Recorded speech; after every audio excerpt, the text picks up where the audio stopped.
Hey guys, welcome back. Now we show a lot of mid to high-end detectors on this channel, and if you're like me, you may have some kids or grandkids who are interested in the hobby, but you probably don't want to turn them loose with your $2,500 CTX or even your $250 Simplex.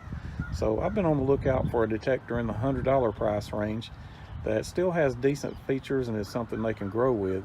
I didn't want to go too much cheaper than that because most of the ones around $50 seem like toys to me.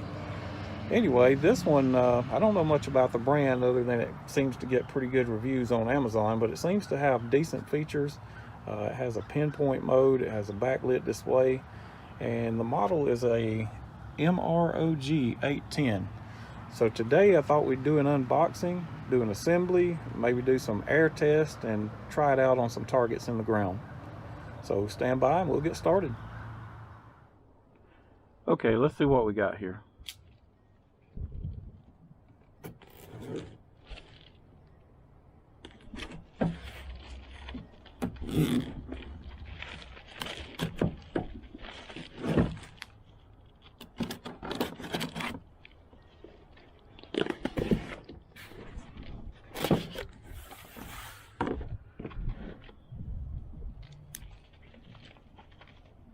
I'm just going to lay everything out, then we'll put it together.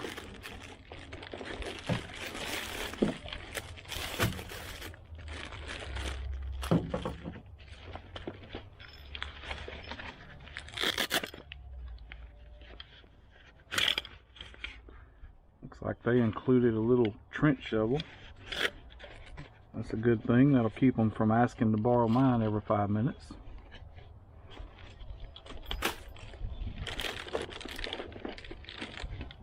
Not sure what that is. A coil cover maybe?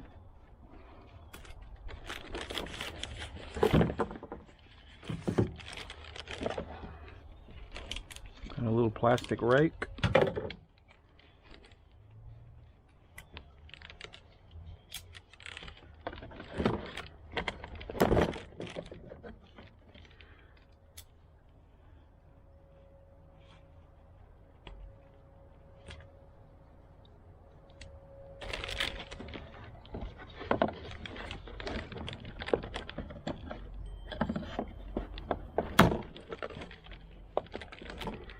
They put that thing in there good, huh?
Looks like this just goes on there with one screw.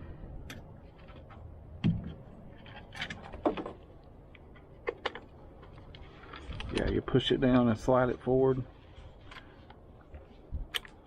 There's one little screw on the bottom that holds it on there.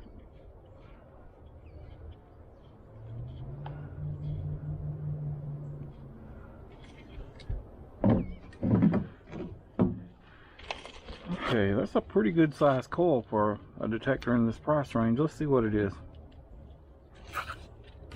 Looks like maybe 10 inches. Yep, 10-inch coil. Not bad.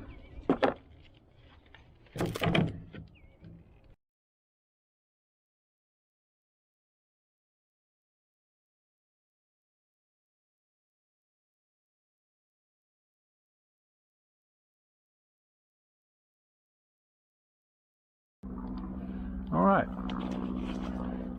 Pretty lightweight machine. Good quality feel to it.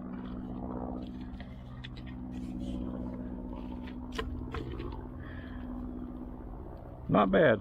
All right, let's get it set up and do some air tests. Okay, I forgot to mention this detector runs off of two 9-volt batteries, which are included. They go right in the back side of the display there. And they also include a pretty nice storage bag with the machine. We'll take a look at that later. But before we get into the air test, let's take a look at the controls and the display. Okay, really quickly we'll go over some of the features and controls. Like I mentioned earlier, it has a 10-inch waterproof coil. It does have a headphone jack on the back side of the display there. And to power it on, we just use this button. Over on the right, we have a depth meter. And over on the left, we have sensitivity. To control the sensitivity, we press the mode button and use the up and down arrows in the middle. We'll keep it down low while we're doing the video. Pressing the mode button again goes to your notch discrimination. Now this detector doesn't have a traditional numeric target ID. What it has is, across the top, FE and the numbers 2 through 7. And right above that you have labels for a bottle cap, a nickel, a ring, a penny, a dime, a quarter, and 50 cents. And you can notch each one of those out using the enter button. If we press the mode button again, we go to our volume control, and again you use the up and down arrows to control it. Right below that is your pinpoint button. And that's just about it. There's not really much to it. Alright guys, we all know that air tests aren't the same as actual targets in the ground, but I think it'll at least give us an idea. On a detector in this price range, I would expect it to hit coin-sized targets right around 5 to 6 inches, so we'll see how it goes. Today I've got a Barber dime, a Barber quarter, a Barber half, a Morgan dollar, a Buffalo nickel, a 10-carat ring, and a 14-carat ring. Let's start with a Barber dime.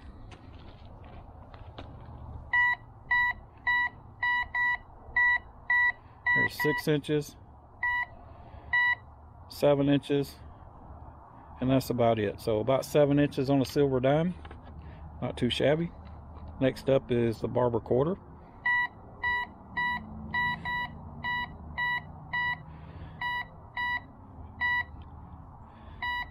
About 8 inches or so is the max it'll get on a Barber quarter. Next up is a Barber half. There's 7. Again, right around 7.5 to 8 inches. Next up is a Morgan dollar.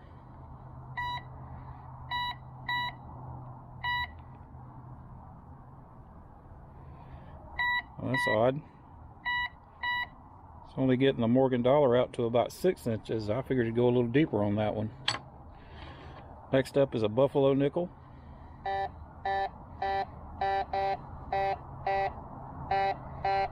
There's 6. So consistently right around 6.5 inches on the nickel. Next up is a 10-carat ring. There's 7. About 7.5 inches on the 10-carat ring. And next up is a 14-carat ring.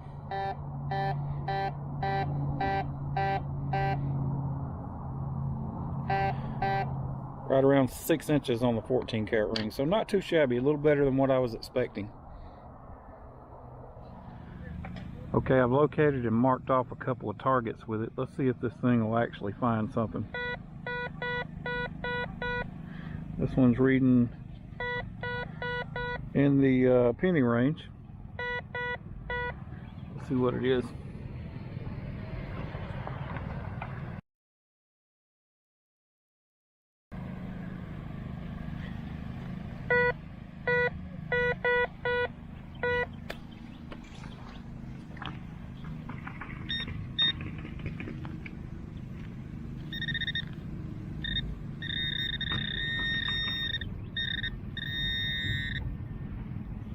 And it is a penny. Looks like a zinc penny. So it will find coins. Let's try another target. Okay, next target. That one's reading a little bit higher in the copper penny dime range.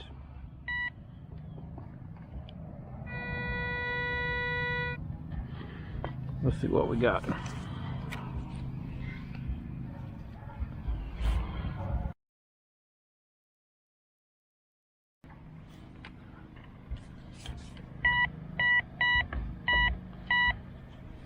So it's in the plug.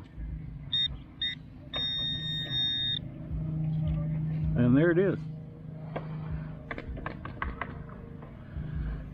It is a copper penny.